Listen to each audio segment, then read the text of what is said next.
आप सभी का इस आज की प्रेस वार्ता में स्वागत है। हम यहाँ पे डोडा में, मैं डीआईजी डोडा किश्तवाड़ रामबन और एसएसपी डोडा आपके माध्यम से सभी लोगों को कुछ जानकारी शेयर करना चाहते हैं, इसलिए आज हमने आपको बुलाया। आज एक अमन के रास्ते को आगे बढ़ाने के लिए डोडा के जो रिस्पेक्टेबल सिटीजन्स हैं उनके साथ आज हमारी यहाँ पे मीटिंग हुई। तकरीबन 40 से ज़्यादा जो respectable citizens of Doda city and periphery उन लोगों ने यहाँ पे पार्टिसिपेट किया। हम उनका शुक्रिया अदा करते हैं कि वो आए यहाँ पे, अपने बहुत ही अच्छे सजेशंस, ख़यालात उन्होंने हमारे साथ शेयर किए।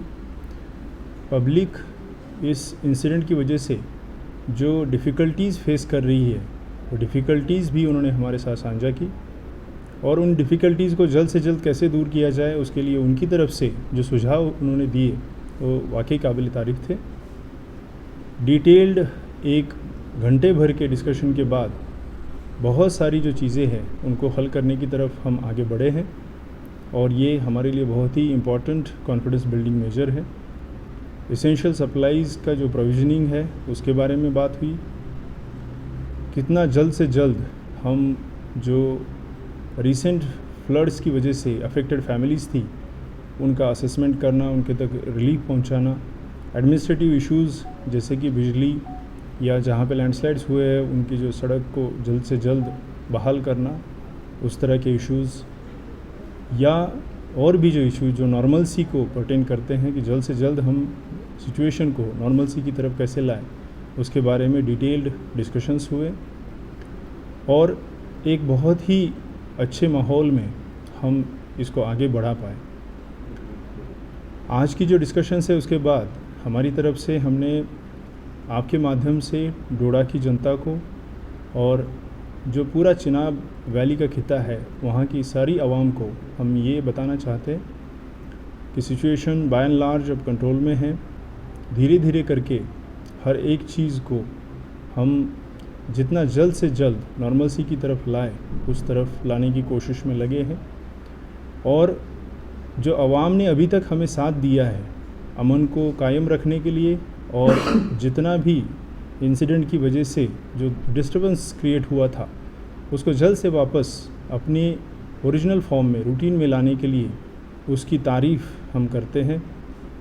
बहुत सारे लोगों ने बढ़ चढ़ के आगे आए, जो भी गलत रास्ते की तरफ जाने की कोशिश कर रहे थे उनको समझाया, वापस किया।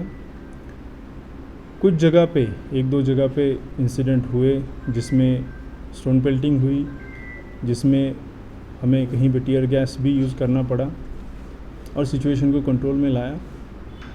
हम अभी तक कामयाब रहे कि किसी भी तरह से कोई बड़ा नुकसान यहाँ पे आवाम को या किसी प्रॉपर्टी को ना हो पाए, और यही हमारी कोशिश आगे भी जारी रहेंगी। मैं डोडा की जनता को फिर से एक बार धन्यवाद देना चाहता हूं कि आपने एक मिसाल कायम किया है यहाँ पे कम्युनल हार्मनी का, भाईचारे का, और अमन को कायम रखने के लिए हमेशा एडमिनिस्ट्रेशन की साथ देने का। यही आगे भी बढ़ाते रहें और एडमिनिस्ट्रेशन को साथ देते रहें। हम जल्द से जल्द अमन को बहाली की तरफ आगे बढ़ेंगे। सर, अभी तक कितने लोगों को डिटेन किया गया है? हमने इंसिडेंट के वक्त अराउंड 60 से 70 लोगों को डिटेन वहाँ पे किया था। कई सारे लोग उसमें से जो मुशलाका लेके उनको अपने पेरेंट्स के हवाले वापस कर दिया गया। सर, आज एक मिस्टीरियस ब्लास्ट हुई है, उसके बारे में थोड़ा सा बताएं। जी, हमने सुबह बताया था, एक 10:30 से 11 बजे के आसपास एक एक्सप्लोजन टाइप के साउंड की रिपोर्ट हमें आई थी ठुकर मोहल्ला डोडा से। उसका कॉग्निजेंस लिया गया है, पुलिस और एफएसएल की टीम्स वहाँ पे लगाई गई है। उसकी जो इंक्वायरी है वो जारी है। 2 लोगों को अभी तक हमने उसमें क्वेश्चनिंग के लिए अपने उसमें कस्टडी में लिया है, उनकी क्वेश्चनिंग जारी है। आगे जिस तरफ केस बढ़ेगा उसी हिसाब से कानूनी कार्रवाई की जाएगी। It is a explosion kind of sound that we have heard. We have collected some samples, evidences. So थोड़ा बैलिस्टिक एग्जामिनेशन वगैरह होगा, उसके बाद पता चलेगा कि ब्लास्ट एग्जैक्टली किस चीज़ का था। So somebody was saying that was a grenade blast. somebody के कहने पे जा नहीं सकते। We have to go by the investigation, investigation के नतीजे जो आएंगे हम आपसे शेयर करेंगे। सर डोडा में मोबाइल और ब्रॉडबैंड इंटरनेट कनेक्टिविटी जो नहीं है तो कब तक बहाल होगी? बहुत जल्द, जैसे मैंने कहा, हर एक कदम जल्द से जल्द अमन कायम हो उसकी तरफ लिया जा रहा है। और अगर इसके बाद भी अगर कल अगर इस प्रकार की सिचुएशन क्रिएट हो जाती है तो किस प्रकार से डोडा पुलिस तैयार? मैं आपके माध्यम से सारी आवाम को और ख़ासकर यूथ को ये अपील करना चाहता हूँ, अभी तक आपने एक मिसाल कायम की है, डोडा का नाम रोशन किया है, डोडा की अच्छी इमेज बनाई है। इस इमेज को कायम रखने के लिए और इस इमेज को और अच्छा बनाने की तरफ हम सब लोगों को मिलकर प्रयास करना है और मुझे उम्मीद है कि आप सभी लोग हमारा इसमें साथ दे देंगे। आगे भी जैसे उन्होंने पिछले 2 दिन में हमें सपोर्ट किया है, कोऑपरेट किया है, वैसे ही आगे भी कोऑपरेशन यहाँ की जनता का और यहाँ की यूथ का हमें मिलेगा, ये मुझे पूरी उम्मीद है।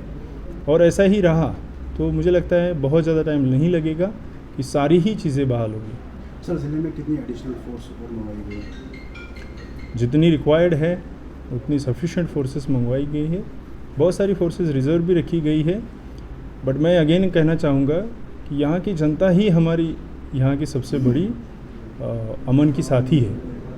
तो फोर्स की या फोर्स को यूज़ करने की ज़रूरत पड़े ही ना, उस तरीक़ा का कोऑपरेशन हम जनता से उम्मीद कर रहे हैं और हम उसकी हमें मिल भी रहा है, अभी तक तो मिला है, आगे भी मिलेगा। इस प्रकार के रूमर्स भी फैल रहे हैं कि 3 से 4 लोगों पर और PSA लगाया गया, कितनी हकीकत? ये जैसे आपने कहा, सही कहा, ये रूमर्स है।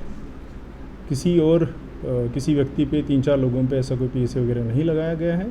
अगर ऐसा होगा तो ये सारी चीज़ें पब्लिक डोमेन में होगी। रूमर्स पे बिलीव ना करें और मेरी आप सभी लोगों से, मीडिया के साथियों से भी ये गुजारिश रहेगी कि आप लोग भी इस तरह की किसी भी रूमर को फैलने ना दें। आपने अभी तक नहीं दिया फैलने और उसके लिए आपकी तारीफ़ मैं करना चाहूँगा। और आगे भी ऐसी कोई रूमर अगर कोई फैलाने की कोशिश करता है तो अथॉरिटीज़ से आप ज़रूर उसको पहले वेरीफाई करें, ऑथेंटिक करें, उसके बाद ही शेयर करें। सर ये भी अफवाहें आ रही कि कलेक्शंस के दौरान शिवदाल ब्रिज पर जो कुछ कैजुअलिटीज़ हुई उसमें क्या हकीकत? जी नहीं, कहीं कोई कैजुअलिटी नहीं हुई है। ऐसा कोई भी अगर है तो ये रूमर्स है और इन रूमर्स पे, अफवाहों पे विश्वास ना करें। Thank you.